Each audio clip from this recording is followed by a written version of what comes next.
Ce que vous ignorez sur les pygmées du Cameroun. Pygmée désigne un individu appartenant à des populations spécifiques, caractérisées par leur petite taille, inférieure à 1,50 m de haut. Il ne s'agit pas d'un nanisme au sens médical du terme.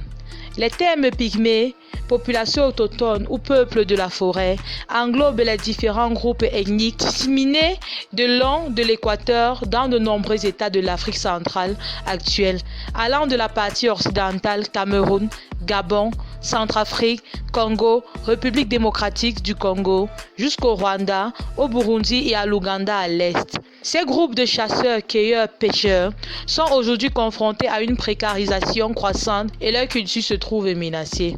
On utilise plutôt le terme négritos pour désigner les populations de petite taille et à peau noire vivant dans le sud-est asiatique. Pygmée est aussi employé comme adjectif pour définir certaines espèces animales caractérisées par leur taille réduite. D'un point de vue anthropologique, le terme pygmée désigne les populations souvent chasseuses et vivant dans les forêts équatoriales africaines caractérisées par leur petite taille estimée entre 1,20 m pour les plus petits et 1,50 m pour les plus grands. Ce terme est fréquemment considéré comme péjoratif par les organisations de défense des droits de l'homme et les gouvernements d'Afrique centrale, notamment celui de la République du Congo. Les différents peuples pygmées se reconnaissent entre eux comme pygmées et sont reconnus comme tels par les non-pygmées. Si vous êtes nouveau sur cette page, n'hésitez pas à vous abonner, liker et commenter, merci. Origine. Les Pygmées et les Bantous auraient une origine commune ancienne de 70 000 ans, selon l'étude de l'ADN mitochondrial, ou 60 000 ans d'après une étude basée sur l'ADN nucléaire. Les différents groupes des Pygmées africains se seraient eux-mêmes différenciés, voilà environ 20 000 ans. Peut-être à la suite de la fragmentation de leur habitat forestier lors du dernier maximum glaciaire qui a entraîné un assèchement du climat africain. La petite taille des pygmées pourrait être due à une adaptation au milieu forestier ou simplement à la dérive génétique consécutive à l'isolement de ces populations. Les pygmées sont divisés en deux grands ensembles, un groupe de pygmées de l'ouest et un groupe de pygmées de l'est. Ces deux ensembles ont divergé il y a environ 20 000 ans. Les deux auraient suivi une évolution convergente vers une forme de nanisme insulaire. Ils se distinguent cependant par la forme de leurs courbes de croissance respectives. Les deux groupes partagent les caractéristiques culturelles communes. Pygmées de l'Est présents au Rwanda, à l'est de la RDC et en Ouganda. Ce groupe comprend les Aka, Suya, Efe, Ubuti et les Batois.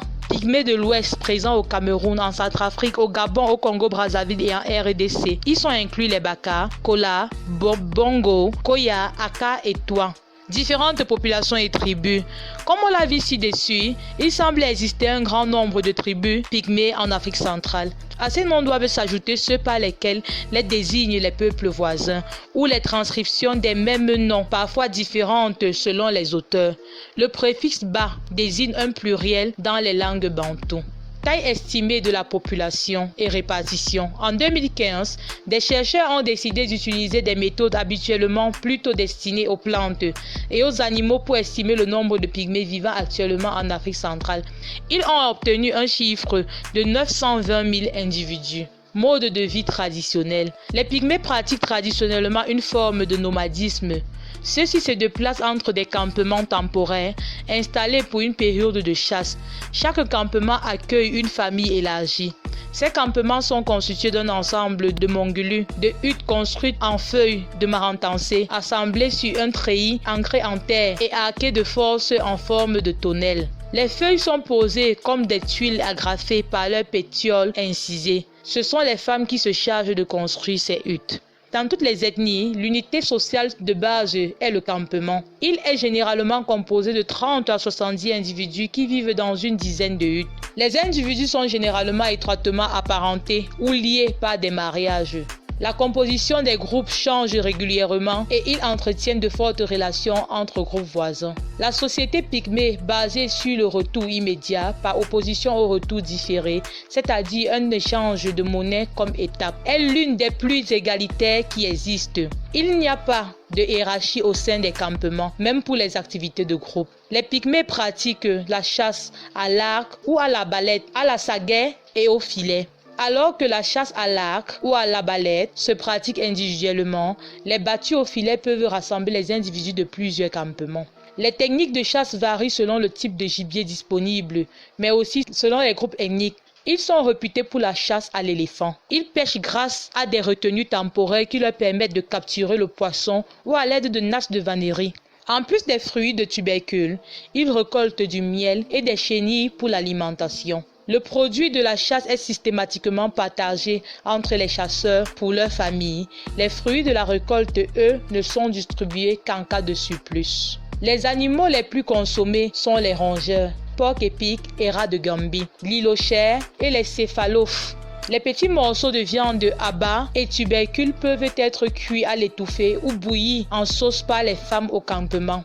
Ces sauces varient en fonction de la saison et des disponibilités en accompagnement. La cuisine pratiquée par les hommes pendant des expéditions de chasse est plus rapide. Les viandes sont grillées. Les pygmées ont tendance à attaquer la viande en mordant latéralement avec les canines et prémolaires car leurs incisives talées en pointe sont fragiles et hypersensibles au chaud. Musique et danse. Les pygmées chantent pour rythmer leur activité quotidienne avant la chasse pour bercer les enfants. Chaque situation a son chant propre. Ces chants sont polyphoniques. Les chants ne sont jamais chantés plusieurs fois de la même façon, mais subissent des variations.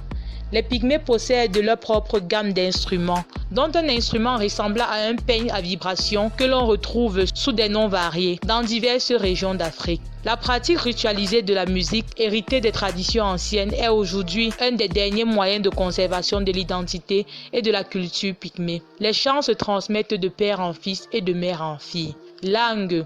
L'adjectif pygméenne est utilisé pour qualifier leur langue. Les langues parlées par les groupes Baka et Aka sont plus proches des langues des populations qui les entourent qu'elles ne le sont entre elles. Du point de vue lexical et morphologique, le Baka se comporte comme une langue oubanguienne et l'Aka comme une langue bantou. De la même manière, parmi les Boutis de RDC, les Effé parlent une langue soudanique proche de celle de l'Est, alors que les Sua parlent une langue bantou, le Bila comme leur voisin direct.